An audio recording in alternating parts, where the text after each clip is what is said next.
નું આયોજન કરવા માટે જઈ રહ્યા છે।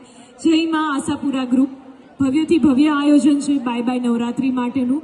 તો બધાને જ વિનંતી છે કે જરૂરથી આવજો અને બાય બાય નવરાત્રીના પાસ અત્યારથી જ બુક કરાવી લેજો। ઘણી વખત એવું થાય કે સંખ્યા વધી જાય પછી આપણને પાસ ના મળે, અને જ્યાં સુધી મને ખબર છે બાય બાય નવરાત્રીના પાસ બુકિંગ થઈ રહ્યા છે અને બહુ બધા થઈ ગયા છે। તો તમે ક્યાંય રહી ના જાઓ એની ખાસ નોંધ લેજો અને જલ્દીથી જલ્દી બાય બાય નવરાત્રીના પાસ બુક કરી લેજો। જય માં આશાપુરા ગ્રુપ દ્વારા બાય બાય નવરાત્રીનું ભવ્યથી ભવ્ય આયોજન કરવામાં આવેલું છે। ફરીથી એક વખત તારીખ બોલીશ, 15/10/2024 મંગળવારના રોજ બાય બાય નવરાત્રીમાં ફરીથી એક વખત આપણે ગરબાને માણવાના છે। એવું કહી શકું કે આ બાય બાય નવરાત્રી ગોંડલની કદાચ આ વર્ષની છેલ્લી હશે, પછી આવતા વર્ષે વારો આવશે।